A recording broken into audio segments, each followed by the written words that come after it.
Eu não estava procurando por Tartária quando encontrei uma frase num livro de registros do condado, liquidado sem banco.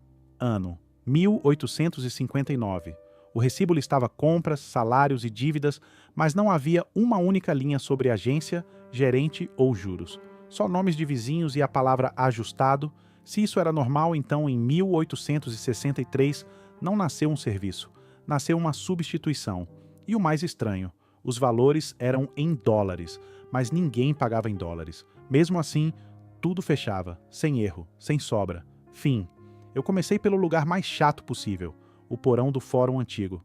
Madeira úmida, poeira que gruda na garganta, caixas numeradas com barbante. A arquivista, Marta, não romantizou nada. Só apontou a mesa, trouxe luvas e disse: "Se você quer entender como eles viviam, leia o que eles anotaram." As 3 primeiras caixas eram de uma mercearia que funcionou antes e durante a Guerra Civil. Eu esperava achar empréstimos, notas promissórias, nomes de bancos. O que apareceu foi outra coisa: colunas de troca. Entregou milho, conserto de carroça, 4 dias na colheita, carne salgada, sabão, no fim de cada linha um valor em dólar. E ao lado, uma marca: crédito, em aberto, compensado. Compensado onde? Na 4ª caixa veio a resposta: um caderno fino, capa de couro gasto, carimbado pelo próprio condado. Não era de loja. Era um livro de acertos comunitários, lista de famílias, datas de feira, assinaturas e, no meio, uma tabela de equivalências que parecia oficial demais para ser improviso. Ovos por tecido, farinha por ferro, dias de trabalho por remédio. Quase não havia rasuras. Os preços se repetiam por meses, como se alguém segurasse a estabilidade na mão. Eu saí dali com fotos, números e uma sensação incômoda. Aquilo não era falta de banco, era um sistema. Eu cruzei o corredor até o cartório e pedi um título de terra de 1860. O escrivão trouxe uma folha, compra quitada em conta de trabalho, sem hipoteca. Pedi outro, de 1864.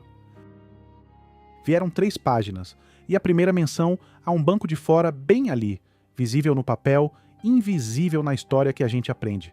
Antes de ir embora, Marta abriu um armário e me entregou um maço de recortes de jornal do mesmo condado. Em 1862, os anúncios mudam de tom. Começam a aparecer palavras como título, garantia, juros e uma expressão repetida como martelo: legal tender. Se inscreve no canal, deixa o like e comenta: que tipo de acerto coletivo você acha que conseguia manter um preço justo sem banco no meio? No dia seguinte, eu voltei com uma pergunta simples que ninguém sabia responder sem rir. Quem decidia aqueles valores? Porque no caderno do condado 1 dúzia de ovos valia a mesma coisa em março e em julho. Em qualquer economia real isso oscila. Ali não. Marta me levou para a sala de reuniões onde ficavam os livros de atas. No topo de uma pilha havia um volume marcado Feira Tabela. Dentro, páginas datadas, sempre no mesmo formato. Itens, equivalências e ao lado 3 colunas de nomes. Não era assinatura de vendedor, era de gente que não vendia nada. Um ferreiro, um moleiro, um pastor, às vezes o médico. Eles carimbavam o preço como se estivessem certificando um peso e medida. A lógica apareceu quando eu comparei com os livros caixa da mercearia. Ninguém pagava na hora, eles anotavam. E o acerto não era entre 2 pessoas, era entre vários. João levava farinha e ficava com crédito. Com esse crédito, a esposa pegava tecido. O tecelão usava o crédito para pagar a ferradura. O ferreiro quitava o imposto de estrada com dias de serviço. E o cobrador de imposto anotava tudo no mesmo livro, na mesma linguagem, como se fosse uma rede. Eu fui à feira de sábado com uma cópia da tabela no bolso. Perto da balança pública, um homem sentado atrás de uma mesa riscava linhas num livro maior que o da mercearia. Cada troca virava 2 registros, um no caderno do vendedor, outro no livro central. Quando alguém discordava do preço, não discutia com o balcão. Chamava um dos avaliadores e eles ajustavam ali, na frente de todo mundo sem segredo. Eu pedi para ver um caso de inadimplência. Marta puxou um envelope pardo. Quebra de conta, 1861. Não tinha polícia, nem agência cobrando. Tinha numa reunião, relato do prejuízo, testemunhas e uma decisão. O devedor ficava sem praça por 6 meses. Não podia comprar fiado, não podia vender na feira, não podia registrar terra em conta. Era punição social, não financeira. E funcionava, porque ali reputação era moeda. No fim do envelope havia um detalhe desconfortável, uma lista de exceções. Gente de fora, viajantes, compradores em grande volume. Para esses, exigiam espécie ou nota. E nas margens alguém escreveu, em 1862, cada vez mais. Quando eu saí do fórum, eu entendi por que não havia banco no meio. Não faltava mecanismo. Havia mecanismo demais, só que ele dependia de um acordo local sobre valor, trabalho e confiança, registrado em papel público e vigiado por quem tinha interesse em manter o jogo limpo, ainda. Eu escolhi uma linha ao acaso no livro central, como quem puxa um fio de um casaco velho. Abril 1861, Elias C. 12 sacas de farinha, crédito 18,40. Ao lado, uma seta e 3 iniciais. Se aquilo era uma rede, eu queria ver a rede inteira. A primeira parada foi o moinho, a 2 milhas da cidade, perto do riacho. O cheiro de grão moído vinha antes da casa. Elias não parecia um homem de sistema nenhum, parecia só cansado. Mostrei a anotação, ele nem negou. Abriu o próprio caderno sujo de farinha e bateu o dedo numa página. Entregue. Crédito lançado, transferido a MP. A mesma cifra, a mesma data, sem discurso. Quem é MP? Eu perguntei. A costureira, ele disse, como se fosse óbvio. Minha mulher pegou o tecido, não tinha por que trazer moeda. Daí eu fui até a oficina de costura, uma porta estreita no fundo de uma casa. Maria P. me recebeu sem surpresa, mas com cuidado. O livro dela tinha as mesmas colunas, as mesmas marcas. O crédito do moinho aparecia sim, e tinha virado outra coisa. 2 rolos de algodão, uma jaqueta, 3 concertos. No fim, um débito idêntico, repasse a JR. Ela se apontou para a rua, ferreiro. O ferreiro, Jonas R., estava no meio de uma discussão quando eu cheguei. Um fazendeiro reclamava que a nova grade de arado não valia aquilo. Jonas puxou a tabela da feira, colocou sobre o toco de madeira e chamou um dos avaliadores. Em 5 minutos mediram, compararam com o padrão, reavaliaram o preço em voz alta e anotaram ali mesmo. Não era o ferreiro que mandava, era o acordo. Quando ficou sozinho, Jonas me mostrou como o repasse fechava. Ele tinha usado o crédito para pagar o veterinário que atendia os bois do condado. O veterinário, por sua vez, quitava o aluguel do galpão do sal.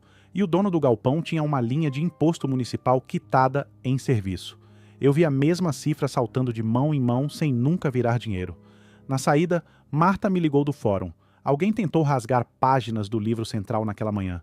Pegaram o sujeito antes da porta. Não era ladrão de mercadoria, era ladrão de registros. Eu voltei ao fórum e vi o homem num banco. Mãos manchadas de tinta, o juiz pediu nome e testemunhas, abriu o caderno na página rasgada, o avaliador resumiu. Sem linha, não há acerto. A decisão saiu sem teatro. Refazer o registro, multa em dias na estrada e perda de praça por 12 meses. Ninguém discutiu. Só pegaram as canetas e seguiram. Perguntei o motivo. Marta disse, gente de fora, e fechou a gaveta, e ficou por isso. Depois do caso do homem que tentou arrancar páginas, o juiz me deixou ver algo que não ficava na sala pública. Um armário de ferro, 2 chaves e um caderno separado do resto com capa azul. Registro de terra em conta, dizia na lombada. Não era um livro de compra e venda comum. Era um livro de quitação. Ali, a terra não era só chão. Era a âncora do acerto. Cada lote tinha uma linha com 3 coisas. A descrição do marco, a família responsável e a forma de pagamento. Quase nunca aparecia moeda. Aparecia produção, dias, serviço, entrega. Um homem podia levantar uma cerca, consertar a ponte de madeira, fornecer lenha ao depósito do condado, e isso virava abatimento real no valor do lote. Com carimbo, assinatura e testemunhas, sem credor invisível, sem juros correndo enquanto a vida acontece. Eu pedi um exemplo que fosse grande o bastante para importar. Marta puxou uma escritura de 50 acres. O valor estava em dólares, mas o pagamento era uma lista. Milho entregue ao armazém municipal, 2 semanas de trabalho na estrada, manutenção do moinho do condado e um saldo compensado pelo livro central da feira. Tudo amarrado em referências cruzadas. Se alguém duvidasse, bastava abrir os outros livros e conferir. No terreno, isso tinha consequência prática. As fronteiras eram mantidas por gente que morava ali. O agrimensor local, Silas, me encontrou perto do riacho com sua corrente de medir e um olhar desconfiado. Mostrei a linha do registro. Ele respondeu seco. Aqui ninguém mede sozinho. Chamou 2 vizinhos, colocou estacas, fez as contas em voz alta e assinou no meu caderno como se eu fosse mais um interessado na PAI. Só que havia uma seção nova no livro azul. Começava em 1861 e crescia em 1862. Pendências, lotes com observação, título questionado, marco contestado, taxa atrasada, exige-se prova, as mesmas famílias de sempre, agora com uma palavra que não existia antes: garantia. Eu procurei uma dessas famílias. A casa era simples, mas o celeiro era sólido. O dono, Caleb, me mostrou o recibo do imposto. Ele tinha pago, em trabalho. O cobrador tinha aceitado. Mesmo assim, no papel novo, o pagamento não constava. Um erro, disseram. Um erro que travava a terra. Na porta do cartório, um estranho ofereceu dinheiro vivo pelo lote, como se cheirasse oportunidade agora. Sem terra limpa, não havia linha no livro azul. Sem linha, o resto da rede rangia, porque ninguém queria transferir crédito para quem podia perder o chão amanhã. Na segunda-feira eu voltei ao Jornal do Condado e pedi os exemplares de 1862. O editor, um homem magro chamado Harlan, empurrou uma pilha amarrada com corda. É aqui que muda, ele disse. Até 1861 os anúncios eram de sementes, ferraduras, remédios, frete. Em 1862 aparecem palavras que não servem para vender nada: título, endosso, garantia, prazo. Um aviso repetia em letras grandes: pagamento aceito somente em moeda corrente. Outro prometia adiantamento para quem regularizar a escritura. Não era oferta, era chave. Eu levei os recortes ao fórum. O escrivão me mostrou um formulário novo, impresso fora dali, igual ao de outros condados. No alto, nota promissória. Abaixo, o campo do juro já vinha pronto, como se a dívida tivesse vida própria. Havia espaço para fiador e para gravame sobre a terra. O intermediário tinha virado papel. Eu pedi a lista de impostos do ano. A coluna quitado em serviço tinha desaparecido. No lugar, quitado em espécie e em atraso. O cobrador, que antes aceitava dias de estrada, agora desviou o olhar. Ordem nova, ele disse. Se eu não cobrar em moeda, eu respondo. Na fila do cartório, 3 agricultores seguravam recibos antigos. O escrivão devolveu, sem selo, sem moeda, sem registro hoje, só. Antes de voltar para casa, eu passei na mercearia. Na porta, uma tábua a carvão. Sem fiado, até segunda ordem. O dono, o mesmo que anotava tudo em 1860, contava moedas com pressa. Disse que sal e querosene agora só saíam por dinheiro. Eles não aceitam meu livro, querem nota. No balcão, uma mulher tentou repassar crédito do moinho para pegar tecido. O dono fechou o caderno e apontou para a tábua. Ela saiu sem brigar, como quem perde uma ferramenta. Na saída encontrei Silas, o agrimensor, com um envelope lacrado na mão. A cada semana chegavam instruções de medição padronizada. Mapas redesenhados, marcos deslocados a alguns pés, nomes trocados. Você confia no chão ou no papel? Ele perguntou. De volta ao fórum, eu vi o livro central da feira em cima da mesa do juiz, cercado por 2 homens que eu nunca tinha visto. Um deles trazia um carimbo metálico, numerava páginas, marcava bordas, conferia assinaturas como se procurasse um erro único. Não parecia proteção, parecia captura. No fim da tarde, Harlan me mostrou um anúncio que nem tinha ido para a minha edição. Um homem de fora comprava dívidas com desconto e oferecia crédito imediato em troca de assinatura. O mesmo homem que rondou a casa do Caleb, agora com tipografia e endereço. Em janeiro de 1863, o primeiro papel novo chegou dobrado em 4 e pregado na porta do fórum com 2 pregos tortos. Aviso de execução. Não era anúncio de sementes nem de feira. Era uma lista de nomes, lotes, valores e uma data. Leilão ao meio-dia. Eu reconheci o primeiro, Caleb, o mesmo homem do celeiro sólido e do recibo pago em trabalho, que de repente não constava. O erro tinha virado atraso. O atraso tinha virado penalidade. A penalidade, juros. Agora a terra dele tinha a hora marcada para ser vendida. Eu fui até a casa dele antes do amanhecer. A mesa estava cheia de papéis que ele não sabia ler direito, mas sabia sentir. Um contrato com linhas impressas, um espaço para assinatura, outro para fiador e uma palavra repetida como doença: hipoteca. A oferta vinha do homem de fora do anúncio do jornal. Crédito imediato, disse ele, na véspera, encostado na cerca.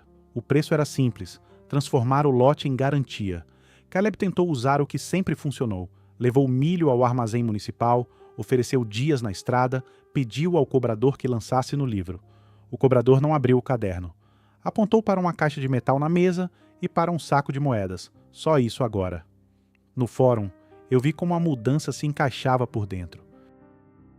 O escrivão separava os livros antigos e empilhava formulários iguais, já numerados. O avaliador da feira, que antes resolvia briga de preço com uma régua e 2 testemunhas, agora só assistia. A discussão não era mais sobre valor, era sobre cláusula. No balcão, um carimbo marcava cada folha. Sem selo, o velho recibo virava papel morto e sem apelação. Quando deu meio-dia, o xerife leu os lotes em voz alta. Cada nome era seguido por um número que crescia sozinho. Principal, taxa, juros, custo. Ninguém falava de trabalho, de produção, de compensação, só de dinheiro que precisava existir antes de qualquer coisa. Caleb apareceu atrasado, sujo de barro, segurando uma bolsa pequena. Não alcançava. O valor já tinha passado da bolsa. Ele tentou argumentar com recibos antigos. O xerife não olhou. O homem de fora levantou a mão uma vez e levou o lote com um lance baixo demais para ser acidente. No caminho de volta, a mercearia estava vazia. Jonas, o ferreiro, me disse que tinha parado de aceitar repasses. Como eu anoto crédito de alguém que pode perder a casa por um papel? Maria fechou a oficina mais cedo. O livro central da feira ficou sem fila. Não porque as pessoas não precisassem, porque agora o meio tinha virado dono do tempo. Na semana seguinte, o condado ficou com 2 tabelas de preço.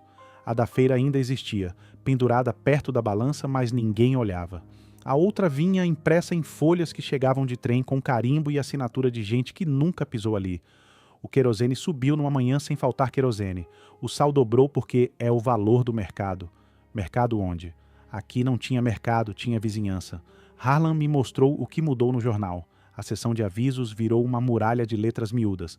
Prazo, multa, taxa, custo de cartório.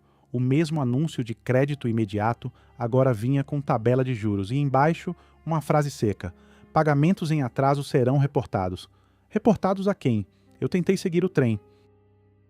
Na estação, o agente disse que as malas vinham lacradas e iam direto ao xerife.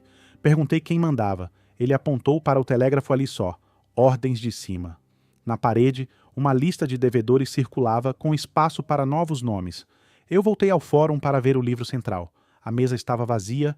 Marta disse que tinham levado para a conferência. Pedi protocolo. Ela abriu as mãos. Não havia número. Não havia recibo, só ordem. Na sala ao lado, o armário de ferro estava aberto. E o caderno azul de quitação tinha um lacre novo atravessando a capa, como se a terra inteira tivesse sido selada. Na rua, encontrei Jonas tentando comprar ferro. O vendedor recusou o crédito dele. Não aceito repasse, falou, apontando para um papel no balcão com um selo vermelho. Jonas ficou parado com a mesma cara de quando viu a grade de arado ser reavaliada, só que agora não havia avaliador para chamar. Havia regra. Maria fechou a oficina. Disse que o fornecedor de tecido só vendia por dinheiro e que o dinheiro vinha com assinatura.